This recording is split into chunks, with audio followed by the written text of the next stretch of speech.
नमस्कार, capital TV में आपका स्वागत है। जनसंख्या हिंदुस्तान की सबसे बड़ी समस्या है और हमारे पास इसको नियंत्रण करने का कोई तरीका नहीं है, कोई कानून नहीं है।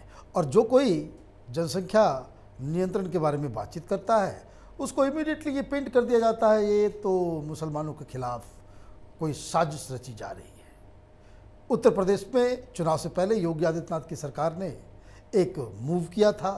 इस तरह की चर्चा असम में भी हो रही है और ये सब की शुरुआत तब से हुई जब सुप्रीम कोर्ट में एक PIL डाला गया और सरकारों को नोटिस भेजा गया। PIL डालने वाले अश्विनी उपाध्याय जी हमारे साथ हैं, आपका बहुत बहुत स्वागत है। धन्यवाद। आप इस तरह का काम क्यों करते हैं कि कुछ लोग नाराज़ हो जाते हैं? ये जनसंख्या कानून की ज़रूरत है क्या देश के अंदर? देखिए, मेरे लिए मनीष जी, लोग नाराज होते हैं, मेरे लिए कोई फ़र्क नहीं पड़ता। मेरा देश अच्छा बने, समाज अच्छा बने, भारतीय संस्कृति सुरक्षित रहे, भारत आगे बढ़े, वो मेरे लिए इम्पोर्टेंट है। अगर हम कहते हैं कि इस देश में 50% महिलाएं हैं, स्वाभाविक सी बात 50% महिलाएं, तो महिलाएं, सब महिलाएं तो नहीं, लेकिन उन महिलाओं में एक बहुत बड़ा परसेंटेज जनसंख्या विस्फोट से परेशान है। उन बहन बेटियों को बच्चा पैदा करने की मशीन बना दिया गया है। उसकी वजह से उनका स्वास्थ्य खराब होता है, उनको खून की कमी, दुनिया का भर की बीमारी, ब्रेस्ट कैंसर, फला कैंसर, क्या क्या नहीं हो रहा है उनको। मूल कारण, उनको बच्चा पैदा करने की मशीन बना दिया गया है। अगर हम बात करें कि जनसंख्या नियंत्रण कानून की, तो कुछ तथाकथित सेकुलर गैंग कहता है नहीं, इसकी ज़रूरत ही नहीं है, TFR 2.1 आ गया है। तो जो कह रहे हैं TFR 2.1 आ गया है, मैं आपके चैनल के माध्यम से उनसे कह रहा हूँ, आप हमारे साथ बाकी छोड़िए, चलिए यहीं आपको मैं गाज़ियाबाद, फरीदाबाद, गुड़गांव, दिल्ली, NCR, जहाँ आपको ज़्यादा ट्रैवल नहीं करना पड़ेगा, एक आध घंटे ट्रैवल करना पड़ेगा, मैं 10 से 20 बच्चे वाले परिवार दिखाता हूँ, और एक नहीं हज़ारों परिवार आपको दिखाता हूँ।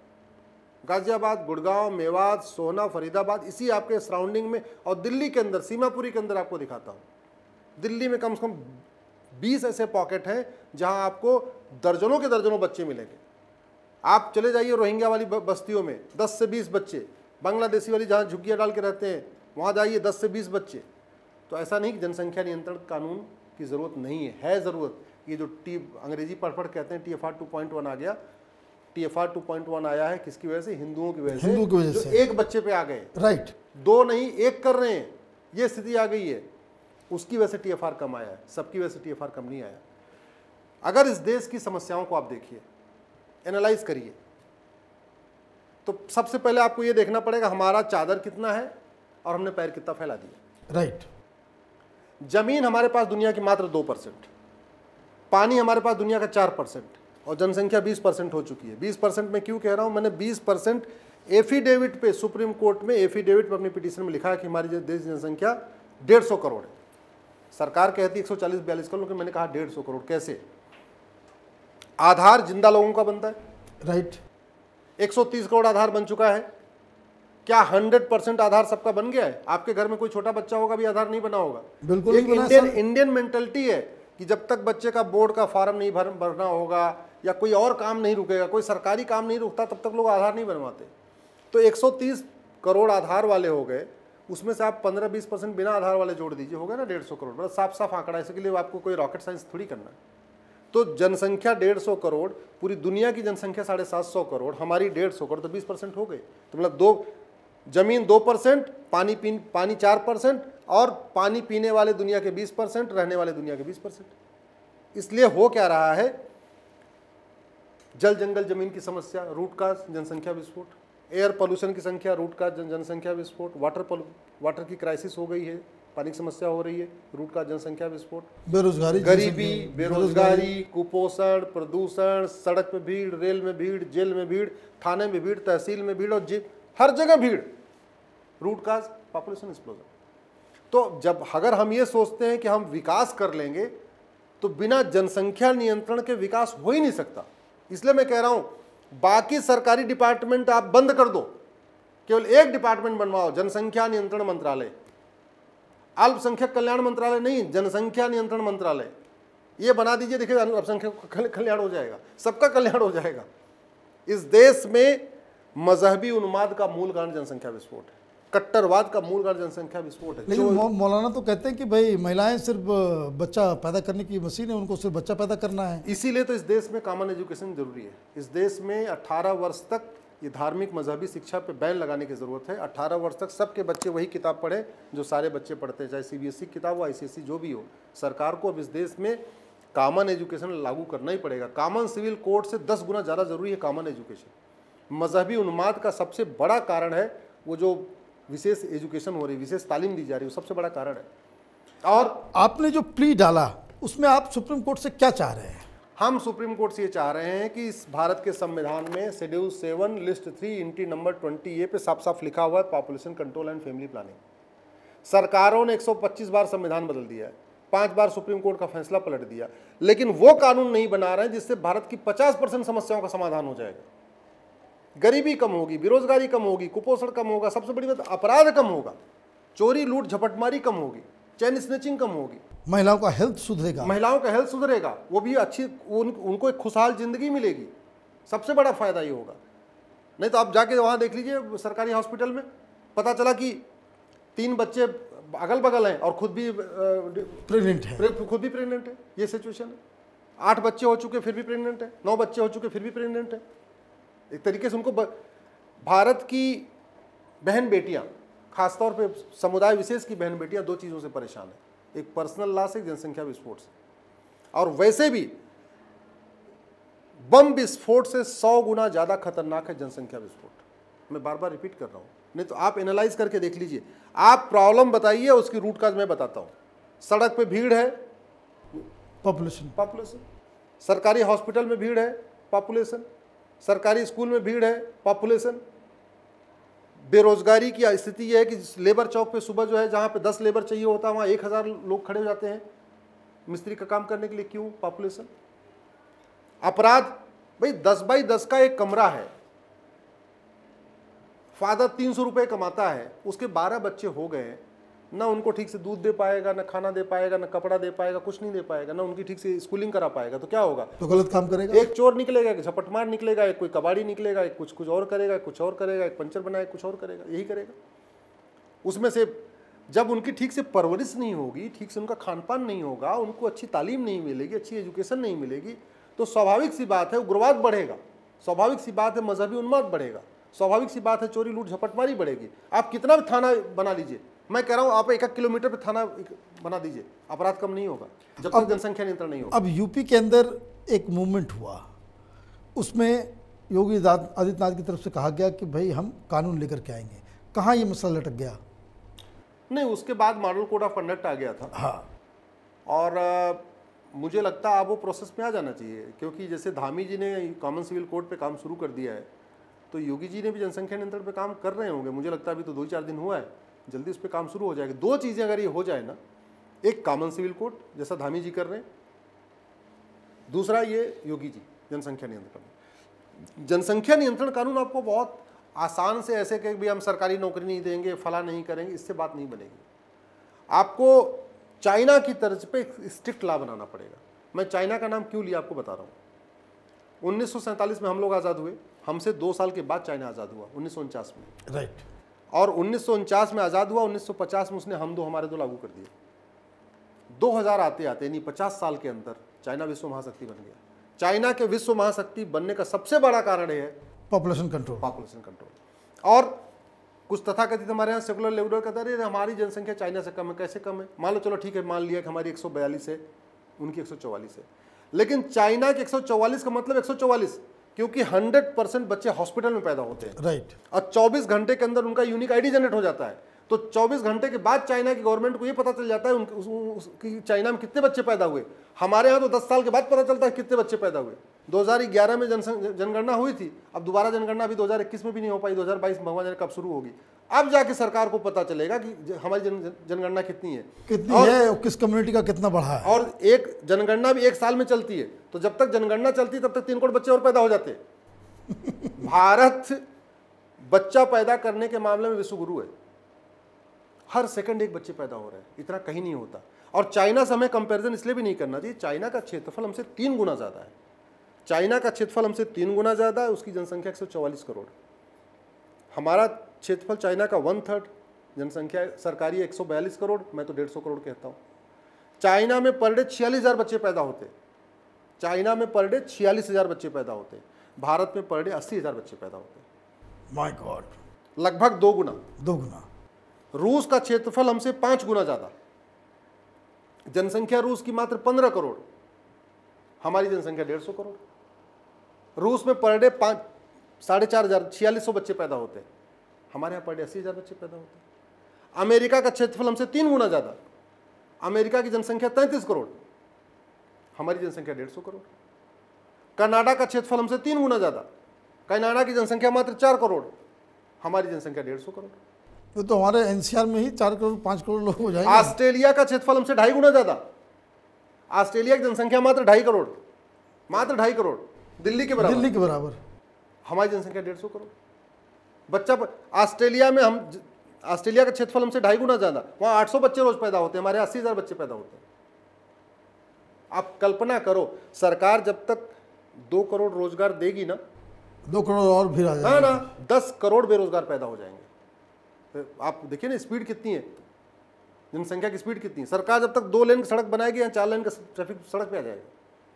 सरकार 2 करोड़ घर बनाएगी, 10 करोड़ बेघर पैदा हो जाएंगे। तो इस देश में गरीबी खत्म ही नहीं हो सकती।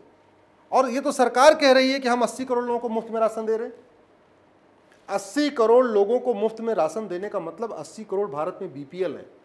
80 करोड़ लोग गरीबी रेखा के नीचे हैं। गरीबी रेखा के नीचे वालों को राशन मिलता है, ऊपर वालों को नहीं मिलता, ये स्वाभाविक सी बात है। राइट। अब आप बताइए, 2022 में 80 करोड़ लोग गरीबी रेखा के नीचे हैं, ऐसा कौन सा रॉकेट साइंस है कि अगले 5 साल 10 साल के अंदर सबको गरीबी रेखा के ऊपर हो जाएंगे? हो सकता है क्या? मतलब ही नहीं, इम्पॉसिबल, इम्पॉसिबल। इम्पॉसिबल। ये संख्या बढ़ेगी। 15 करोड़ गरीब तो उत्तर प्रदेश में है। अभी कल ही मुख्यमंत्री जी ने बोला कि हम 15 करोड़ लोगों को राशन कंटिन्यू करेंगे, तो इसका मतलब 15 करोड़ गरीबी रेखा के नीचे है। हो ही नहीं सकता, कुछ हो नहीं सकता। दिक्कत हुई हो रही है, ना हम अपने संविधान से सीख रहे हैं, ना हम अपनी संस्कृति से सीख रहे हैं। मानव इतिहास में सबसे पहले पॉपुलेशन कंट्रोल पॉलिसी लागू करने वाले भगवान राम है। भगवान राम के 2 बच्चे, लक्ष्मण के 2 बच्चे, भरत के 2 बच्चे, शत्रुघ्न के 2 बच्चे, न 1 न 3। क्यों? क्योंकि उन्होंने पॉपुलेशन कंट्रोल पॉलिसी लागू किया था और जनता को स्पष्ट संदेश देने के लिए चारों भाइयों ने खुद उसको फॉलो किया था। मानव इतिहास में सबसे पहले बहुविवाह को बैन करने वाले भगवान राम है। इसीलिए हम लोग क्या करते हैं, राम राज्य की कल्पना क्यों करते हैं? कृष्ण राज्य की कल्पना नहीं होती, युधिष्ठिर राज्य की बात नहीं होती, चंद्रगुप्त के राज्य की बात नहीं होती। हम राज किसकी होती? राम राज्य। राम राज्य। उसकी खूबी क्या क्या है? उसकी खूबी देखिए, पॉपुलेशन कंट्रोल पॉलिसी भगवान राम ने हमारे संविधान में, और इस संविधान के पहले पेज पे पहले भगवान राम का दरबार था। ये तो सेकुलरों ने इसको हटा दिया, नहीं तो संविधान के पहले पेज पे भगवान राम का दरबार था। और जब संविधान सभा में बहस होती थी, अलादी कृष्णा अय्यर जैसे बड़े, श्यामा प्रसाद मुखर्जी जैसे लोग वाल्मीकि रामायण और वेद पुराण को कोट किया करते थे कि हमारी संस्कृति ये है। इसलिए बहुत सारी चीजें इस हमारे संविधान में वहां से आई हैं, हमारी संस्कृति के अनुसार आई है। भगवान राम के पहले तक पॉलीगेमी थी, बहुविवाह। राजा दशरथ ने 3 विवाह किया था। भगवान राम ने कहा कि नहीं, एक पति एक पत्नी का नियम चलेगा पूरे भारत में। और उनका भारत का मतलब अफगानिस्तान, पाकिस्तान, बांग्लादेश, लंका फंका सब उन्हीं का था ना उस समय तो। और उसको अपने ऊपर लागू किया। राम का 1 विवाह, लक्ष्मण जी का 1 विवाह, भरत का 1, शत्रुघ्न का 1। आप बताइए, उस जमाने में ऐसा कौन सा राजा था दुनिया का जो भगवान राम को अपना दामाद नहीं बनाना चाहता था? लक्ष्मण को अपना दामाद नहीं बनाना चाहता था, भरत को अपना दामाद नहीं बनाना चाहता, शत्रुघ्न नहीं बनाना चाहता था। सब चाहते थे हमारे दामाद बन जाए। भगवान राम लक्ष्मण भरत किया नहीं दूसरा विवाह। क्यों? प्रतिज्ञा थी, 1 पति 1 नारी 1 पति। वाल्मीकि रामायण में इसका जिक्र है। कॉमन एजुकेशन सिस्टम सबसे पहले इतिहास में भगवान राम ने लागू किया। उसके पहले तक गुरुकुल अलग अलग थे। ब्राह्मण के गुरुकुल अलग थे, क्षत्रियों के गुरुकुल अलग थे। राजाओं के जो युवराज होते थे वो अलग गुरुकुल में पढ़ते थे, प्रजा के बच्चे अलग, प्रजा अलग अलग गुरुकुल पढ़ते थे। भगवान ने कॉमन एजुकेशन सिस्टम होगा। उस अखंड भारत में सभी गुरुकुल का सिलेबस समान किया गया और सभी गुरुकुल में चारों वर्णों के बच्चे पढ़ते थे। राजा दशरथ के पहले तक गुरुकुल क्लासिफाइड थे, एलिट क्लास के अलग, लोअर क्लास के अलग, मिडिल क्लास के अलग, इस तरीके से था। भगवान राम ने करना सबके बच्चे, इसलिए जहां लौकुश पढ़ते थे वहीं पे बाकी चारों वर्णों के बच्चे पढ़ते थे। ये भगवान, ये राम राज्य की खूबी है। तो मैं तो कह रहा हूं, संविधान में लिखा है जनसंख्या नियंत्रण, भगवान राम ने लागू किया जनसंख्या नियंत्रण, संविधान में लिखा है कॉमन सिविल कोड, भगवान राम ने लागू किया कॉमन सिविल कोड, संविधान में लिखा है कॉमन एजुकेशन, भगवान ने राम ने लागू किया कॉमन एजुकेशन। कहीं से आप ऐसी सी बातें करते हैं इसलिए लोग कहते हैं कि आप मुसलमानों के खिलाफ हैं। नहीं, जब ये संविधान बन रहा था तो 300 लोग थे उस संविधान सभा में, 75 मुसलमान थे। 300 में 75 तो लगभग 25% हो गया। सबने अपनी दलील रखी, सबने अपनी बात रखी। और ये मुसलमान हैं कौन भाई? कोई 300 साल पहले हिंदू थे, 300 साल पहले मुस्लिम बना, कोई 350 साल पहले, कोई 400 साल पहले। अरब वाले जो आए थे वो तो अपने लाव लश्कर सहित भाग गए ना, वो थोड़ी यहाँ से छोड़ गए, अपने नाती पोते यहाँ छोड़ गए। वो आए, लूटे, खाए, मजे किए, चले गए। वो तो ये जो यहाँ बचे हुए हैं, ये तो कोई ब्राह्मण है, कोई क्षत्रिय है, कोई वैश्य है, कोई शूद्र है, कोई त्यागी है, कोई चौधरी है, कोई कुछ है, कोई कुछ। ये तो यही वाले हैं। अब ये अपने आप को नहीं मानते, अलग बात है। ये अपने आप को अरबी माने, अलग बात है। ये अरबी वाला ड्रेस पहने, अरबी वाली टोपी पहने, अरबी स्टाइल में बोले, अरबी स्टाइल में दाढ़ी रखें, वो अलग बात है। हैं ये सारे यहीं के हिंदू, सब भारत के हैं, लेकिन अब अपने आप को अलग आइडेंटिटी के लिए वो भले वो कुछ और कर रहे हैं। तो पॉपुलेशन, इसलिए मैं कह रहा हूँ, इस देश में सबसे बड़ी समस्या है। 50% समस्याओं का मूल कारण जनसंख्या विस्फोट है। बम विस्फोट से 100 गुना ज्यादा खतरनाक जनसंख्या विस्फोट। तो अब ये जो पूरा मसला सुप्रीम कोर्ट में है, किस स्टेज तक ये पहुंचा है? सुप्रीम कोर्ट ने सबको नोटिस जारी कर दिया, केंद्र सरकार को भी, राज्यों को भी। राज्य एक एक करके कदम उठा रहे हैं। कोरोना के टाइम में थोड़ी सुनवाई ढीली पड़ गई, अब फिजिकल हियरिंग शुरू हो रही है। अब इसको मैं मेंशन करूंगा, इसको थोड़ा लगवाऊंगा। बाकी व्यक्तिगत रूप से आप जैसे मित्रों के माध्यम से भी हम कोशिश करते रहते हैं कि सरकारों तक बात पहुंच जाए, मुख्यमंत्री तक बात पहुंच जाए। राइट। आपको मैं तो ये कह रहा हूं कि ये अश्विनी उपाध्याय का विषय नहीं है, ये भारतीय जनता पार्टी का विषय नहीं, ये देश का विषय है। जनसंख्या नियंत्रण कानून होगा, हम दो हमारे दो लागू होगा, तो सबसे बड़ा फायदा हमारे मुस्लिम बहनों को होगा, सबसे ज़्यादा फायदा मुस्लिम समाज को होगा। हिंदुओं को ज़्यादा फायदा नहीं हो, हिंदू तो खुद ही हम दो हमारे दो कर रहे हैं। इसलिए जनसंख्या नियंत्रण कानून बने न बने उनके ऊपर कोई फर्क नहीं पड़ता। वो तो हम दो हमारे दो से हम दो हमारे एक हो चुके हैं, इसलिए उनको कोई फर्क नहीं पड़ेगा। फायदा मिलेगा मुस्लिम हमारी बेटियों को। क्रिश्चियन भी ज़्यादा हम दो हमारे दो फॉलो कर रहे हैं, पारसी भी हम दो हमारे दो फॉलो कर रहे हैं, हिंदू भी फॉलो कर रहे हैं। जो फॉलो नहीं कर रहे हैं वो मुस्लिम्स नहीं कर पा रहे हैं। तो जब स्वाभाविक सी बात है, कानून बनेगा तो फॉलो करेंगे। कुछ लोगों का कहना है नहीं इसकी ज़रूरत ही नहीं है। अरे भैया, अगर ज़रूरत नहीं है तो फिर कानून से दिक्कत कहाँ है?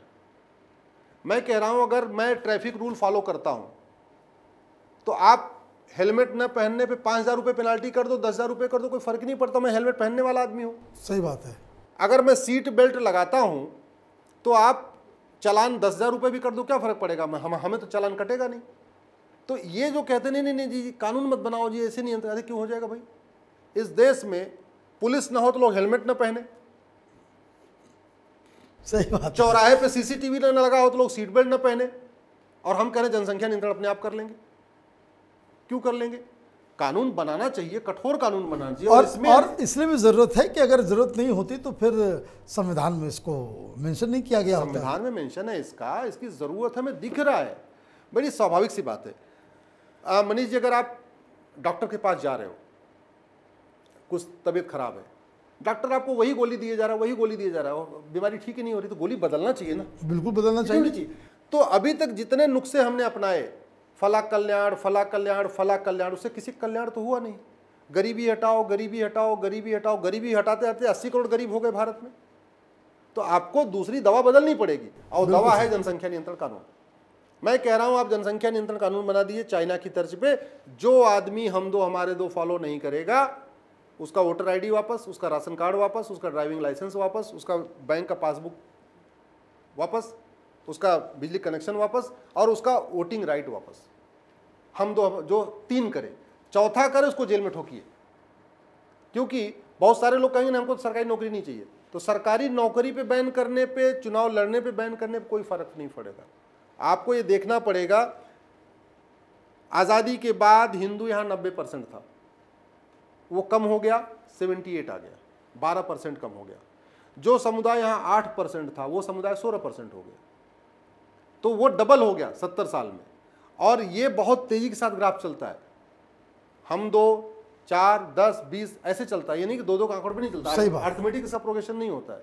तो स्थितियाँ ये हैं, सब कुछ सब जानते हैं, सांसद भी जानते हैं, विधायक भी जानते हैं। अब बिल्ली के गले में घंटी कौन बांधे, तो स्वाभाविक सी बात, अगर अब नहीं हम बांधेंगे तो कब बांधेंगे, इससे अनुकूल स्थितियाँ कब आएंगी, इससे अच्छी स्थितियाँ कब आएंगी।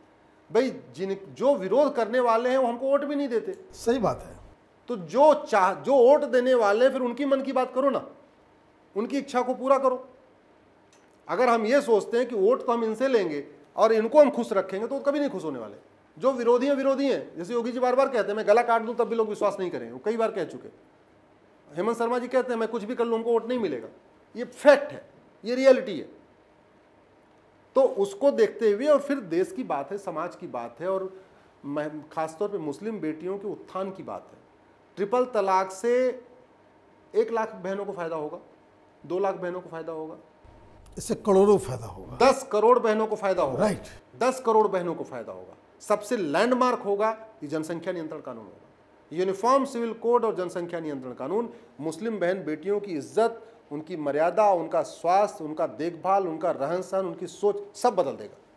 आपका बहुत बहुत धन्यवाद इस पे चर्चा करने के लिए। मेरा एक रिक्वेस्ट है, हाँ, आप लोग इस वीडियो को अधिक से अधिक शेयर करिएगा, क्योंकि बहुत ही महत्वपूर्ण विषय है। बहुत सारे लोग समझते हैं कि जनसंख्या नियंत्रण कानून तो ऐसे ही, जनसंख्या नियंत्रण कानून का प्रावधान इस संविधान में है। जैसा मैंने पहले बताया, वेद पुराण में तो ही है, वाल्मीकि रामायण में, लेकिन संविधान में भी है। इसलिए आप लोग अपने अपने सांसद को, अपने अपने विधायक को, अपने पार्षद को, प्रधान को इस वीडियो को जरूर शेयर करिएगा। अपने सारे व्हाट्सएप ग्रुप में इसको शेयर करिए। शेयर करने के बाद ये भी रिक्वेस्ट करिए भाई इसको देख लेना। ऐसा नहीं, बहुत सारे लोग फॉरवर्ड करते चले जाते हैं, देखते नहीं है। तो आपने फॉरवर्ड कर दिया, उन्होंने फॉरवर्ड कर दिया। और फेसबुक पे जहाँ जहाँ आप इसको शेयर कर सकते हैं शेयर करिएगा। बहुत ही महत्वपूर्ण विषय है। जनसंख्या नियंत्रण कानून होगा, देश की 50% समस्या कंट्रोल हो जाएगी। आपका बहुत बहुत धन्यवाद इस अपील के लिए भी। हम अश्विनी जी के साथ और भी अलग अलग मुद्दों पर लगातार बातचीत करते रहेंगे। आप देखते रहिए कैपिटल टीवी। हमारे वीडियोस को लाइक कीजिए, शेयर कीजिए। धन्यवाद।